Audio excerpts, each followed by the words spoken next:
যে ছাত্র যুবর আন্দোলন গণবিদ্রোহের জেরে জ্বলছে গোটা নেপাল, পুড়ে খাক হয়ে গিয়েছে একের পর এক মন্ত্রীর বাড়ি, সেই ছাত্র যুব সমাজের মধ্যেই সম্ভাবনা দেখছেন মানবাধিকার কর্মী রঞ্জিত সুর। তিনি বলছেন, যেভাবে দুর্নীতির বিরুদ্ধে রুখে দাঁড়িয়েছে নেপালের যুব সমাজ, সেখান থেকেই আমাদের দেশের যুব সমাজের শেখা উচিত। এই মানুষ খুন, নেপালের লুটতরাজ, মানুষকে জীবন্ত জ্বালিয়ে দেয়া, এই নৃশংসতা ভয়ঙ্কর। অন্তর্বর্তী রাষ্ট্রপ্রধান কে হবে তাই নিয়ে সেনাবাহিনী সদর দফতরের সামনে ওই জেনজির মধ্যে হাতাহাতি হচ্ছে, কিন্তু নেপালের শিক্ষাটা, এটা যে কেউ একমত হবেন, অত্যন্ত গুরুত্বপূর্ণ। আমি এই যে যুব বিদ্রোহ যা বাংলাদেশ থেকে নেপাল পর্যন্ত, আমি এইখানে তার সঙ্গে আমি অত্যন্ত আশাবাদী। আমি জানি যে এই যুবকদের মধ্যেই রয়েছে যে ৮টা ৯টার সূর্য, যারা পৃথিবীকে পরিবর্তন করতে পারে। মানে এদের মধ্যে কতজন বামপন্থী, কতজন দক্ষিণপন্থী, এটা আমার কাছে বিন্দুমাত্র বিচার্য নয়। কারণ এই যে গোটা সমাজটা আজকে যেখানে দাঁড়িয়েছে, কি বাংলাদেশ, কি ভারতবর্ষ, কি পশ্চিমবঙ্গ, যে চরম দুর্নীতি।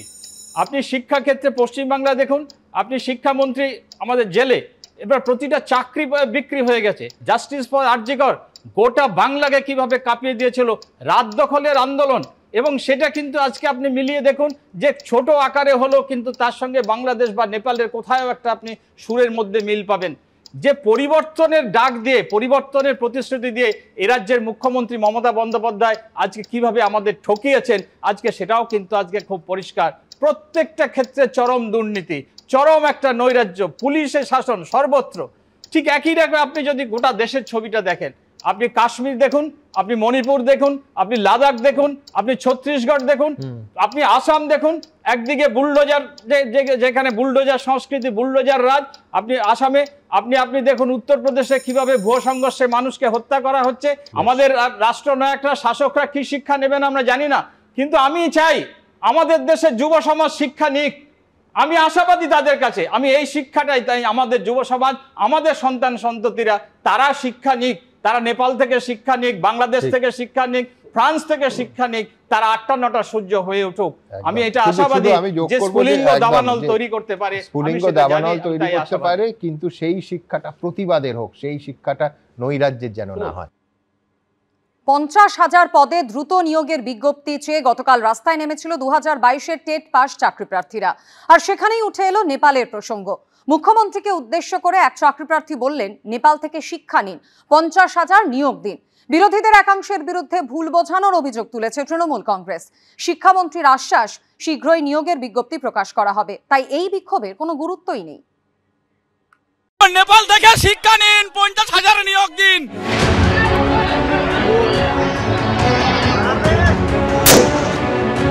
আটচল্লিশ ঘন্টা আগে প্রতিবেশী নেপালের গণবিদ্রোহের ছবি দেখেছে গোটা দুনিয়া। জেন জি আন্দোলনকারীদের হাত থেকে ছাড় পাননি সে দেশের প্রধানমন্ত্রী, প্রাক্তন প্রধানমন্ত্রী, মন্ত্রীরাও।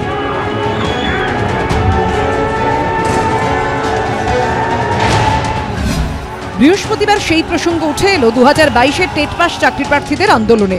নেপালের পরিস্থিতির প্রসঙ্গ তুলে কার্যত হুঁশিয়ারি দিতে দেখা গেল চাকরি প্রার্থীদের। মাননীয় মুখ্যমন্ত্রী এটাই বলবেন, নেপাল থেকে শিক্ষা নিন, ৫০,০০০ নিয়োগ দিন। যুব সমাজ রেখে গেলে আপনি কিন্তু রাজ্যকে আর বাঁচাতে পারবেন না।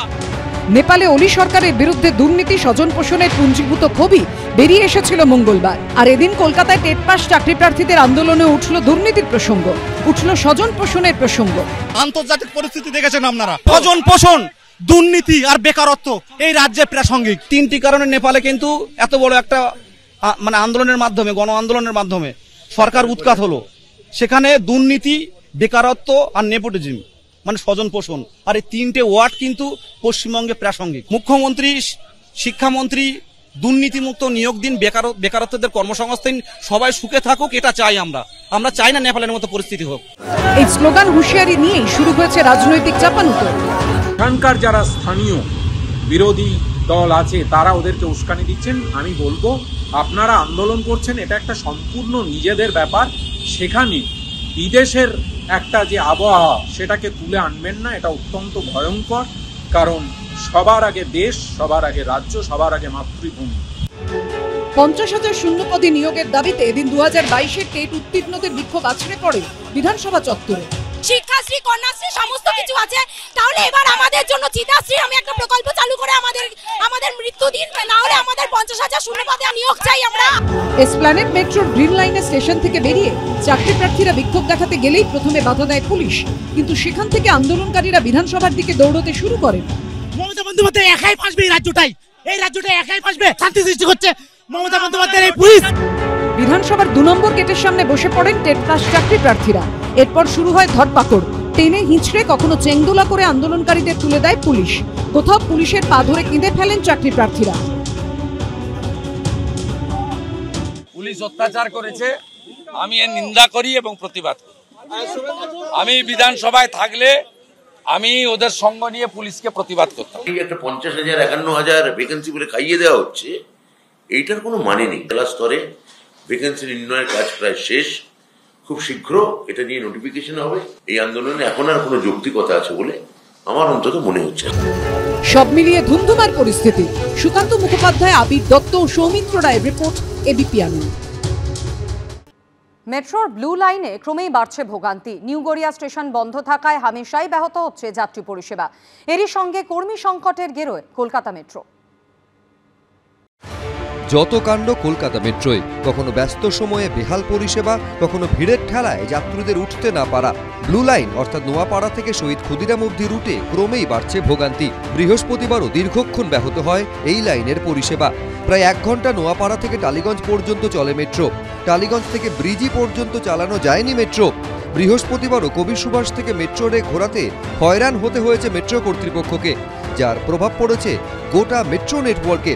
এরই সঙ্গে কলকাতা মেট্রোয় জুড়েছে আরও নানান সমস্যা। গত মাসে 3টি নতুন রুটে শুরু হয়েছে মেট্রো পরিষেবা। এরপর ভিড় সামলাতে ব্লু লাইনে 264 থেকে মেট্রোর সংখ্যা বাড়িয়ে করা হয়েছে 284। অন্যদিকে ইয়েলো লাইনে মেট্রো চলছে 120টি।